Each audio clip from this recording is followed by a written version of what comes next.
আসসালামু আলাইকুম। দেখেন এমপি মনিরুল ইসলাম স্বরাষ্ট্রমন্ত্রীকে সংসদে কি বার্তা দিল, নিজের কানে শুনুন। ধন্যবাদ। স্বরাষ্ট্রমন্ত্রী, দমন যেখানে আপনি সেখানে।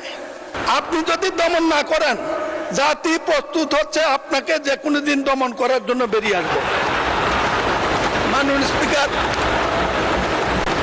সব দূর সালাউদ্দিন দেবেন। মোহধারী দেখলে দুলাভাই মনে করার কোনো কারণ নাই।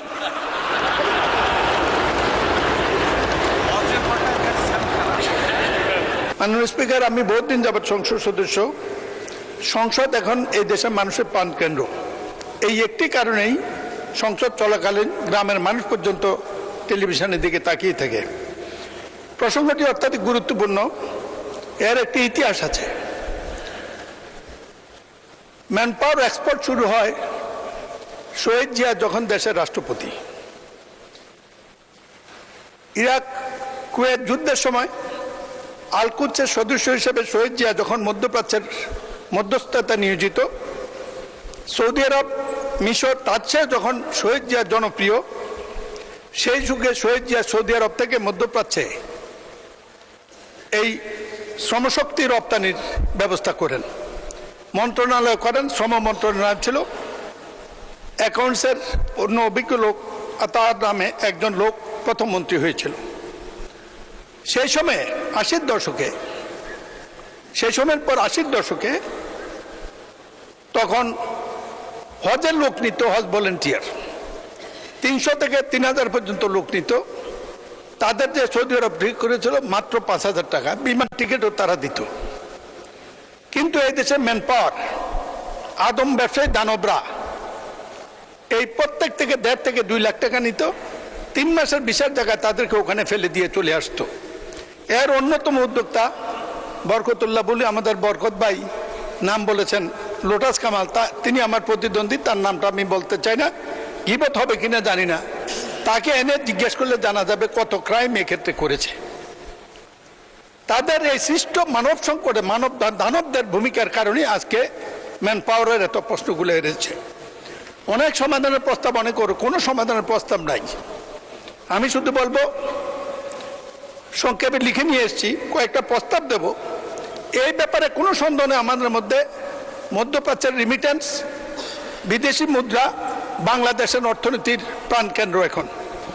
এই জন্য তাদেরকে যে কোনো পর্যায়ে সহযোগিতা, মর্যাদা দেওয়া উচিত। এটার একটা মাত্র কারণ, বৈধ সময় বর্তমান সংকট সীমিত সুযোগ হয়েছে। এক সময় সৌদি আরব, মধ্যপ্রাচ্যের দেশগুলো আমাদের প্রধান সম্ভাবনা থাকলেও বর্তমানে নামমাত্র দেশে সীমিত পরিসর হচ্ছে। অধিকাংশ মধ্যপ্রাচ্যের লোক যাওয়ার এখন অনগণ্য। মালয়েশিয়ার শ্রমবাজার বন্ধ, তার জন্য দায়ী এই সিন্ডিকেট। সকল সরকারের সময় একটা সিন্ডিকেট কাজ করে। আমরা আশা করি আমাদের সরকারের সময় একে কাজ করতে দেওয়া হবে না, সরকার কাজ করবে। ইউরোপ যাত্রা একটা মরণ ফাঁদ, দালাল চক্রের প্রলোভন, যে মানবীয় দানবীয় ঘটনা ঘটে, এর একটা বিচারও আজ পর্যন্ত হয়েছে বলে জানা নাই। আমি জনাব তারেক রহমান সরকারকে, আমাদের সরকার কৃতজ্ঞতা জানাই। রামিসের হত্যার ঘটনা যেমন তাড়াতাড়ি হয়েছে, মানব পাচারকারে যে হত্যা হয়, খুন হয়, তাদের বিচারও 24 ঘন্টার মধ্যে করার ব্যবস্থা করতে পারলে এটা বন্ধ হতে পারে। বিপজ্জনক রুট, দালাল চক্র অফিসের বেশে দুর্গম রাস্তা, জঙ্গল, ঝুঁকিপূর্ণ নদী, সমুদ্র পথে ইউরোপ পাঠার চেষ্টা করে। অনেকে গন্তব্যে পৌঁছতে পারে না, আর পৌঁছতেও তারা ওখানে যায় না, কোনো কাজ পায় না। মানবিক বিপর্যয়, জিম্মি, নির্যাতন, মৃত্যু, লাশ হয়ে ফেরা আমাদের দেশের লোকেরা করে। পত্রিকা নাম আসে, আজ পর্যন্ত শুনি না কারো সাজা হয়েছে কোনো সরকারের আমলেই। এই ব্যাপারটি দেখার জন্য মন্ত্রণালয় রয়েছে। আমাদের মন্ত্রণালয় এখন অত্যাধিক ভালো মানুষ কাজ করছে। আর বিশেষ করে বৈষম্যবিরোধী আন্দোলনের নেতা আমাদের নুরুল হক নূর এখানে মন্ত্রী, তারাও যদি এই সমাধান করতে না পারে, আমরা আর কার কাছে চাইব? সুতরাং আমি আশা করি মন্ত্রণালয় করলে এই ব্যাপারটি রোধ করা যাবে। ইউরোপে জঙ্গি এবং মুক্তিপণ, এটি একটি বিরাট সংকট। এটার জন্য আমাদের রাষ্ট্রদূতগুলা, রাষ্ট্রাচারগুলা কি জন্য থাকে আমি আজ পর্যন্ত এটা জানি না। মাননীয় স্পিকার, কেউ কোনোদিন আমাদের লোকের বিপদের পাশে দাঁড়িয়েছে এই গল্প আমি কোনোদিন শুনি নাই। বৈধ এজেন্সি এটা ইচ্ছা করলে নিয়ন্ত্রণ করতে পারে, কিন্তু করবে না, কারণ এদের টাকার এত দৌরত্ব, যে কোনো জায়গায় টাকা যায়। একমাত্র জামাত ইসলামের কেউ তো কোনো টাকা নিয়েছে বলে শুনি নেই আমি আমরা এইটাই জন্য বললাম হাততালি দেওয়ার কিছু নেই, কেউ বাদ নাই।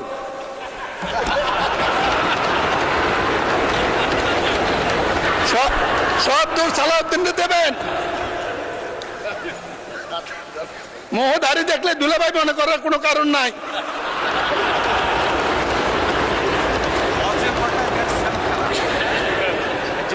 মেলা টাকা নাই, কারা পটায়? সব পারে, শুধু আমি বিশ্বাস করি স্পিকার ব্যাপারগুলা সমস্যাগুলো বক্তৃতার কিছু নেই, জানে সবাই। একটা মন্ত্রণালয় করছে, ডিজি অফিস করছে, বিরাট বিরাট বিল্ডিং করেছে, কিন্তু রিমিটেন্স যোদ্ধারা সাহায্য পায় কত পার্সেন্ট, এটা একটু হিসাব হওয়া উচিত। স্বরাষ্ট্রমন্ত্রী আমাদের, আপনি এইটাও তদন্তের আওতায় নিতে পারেন। বাদ তো কিছু দেন নাই, এটা একটু ধরেন।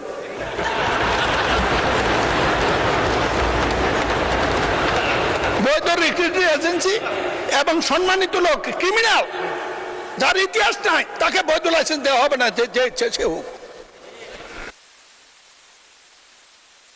মাননীয় সদস্য 1 মিনিটে কনক্লুড করেন। মাননীয় স্পিকার, একই তো কথা শুরু করলাম মাত্র, আপনি দিলেন বন্ধ করে। আচ্ছা 2 মিনিট, যাই হোক, আচ্ছা 2 মিনিটে কনক্লুড করেন। আমাদের প্রধানমন্ত্রী মালয়েশিয়া যাচ্ছেন, এটা মানুষকে ভোটের চেয়ে বেশি আশাবাদী করেছে।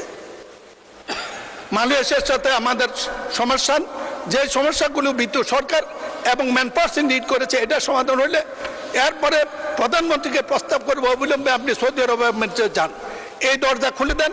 আমাদের দেশ চালানোর জন্য প্রয়োজনীয় ডলারের জন্য বা বৈদেশিক মুদ্রার জন্য তারাই যথেষ্ট। মাননীয় স্পিকার, আমি সব কথাগুলো লিখিত আকারে মন্ত্রীর কাছে দিয়ে দেব।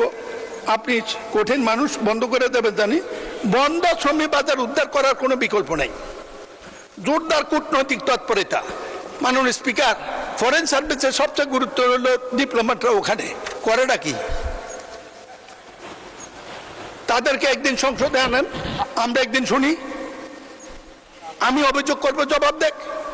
এই সংসদীয় কমিটির কথা দরকার নেই, অলরেডি সংসদীয় কমিটি গঠিত হবে শ্রম মন্ত্রণালয়ের যাকে দেবেন উনি থেকে এদেরকে ডেকে জিজ্ঞেস করুক লোকরা নির্যাতিত হয় কেন, পাসপোর্ট নিয়ে সমস্যা কেন।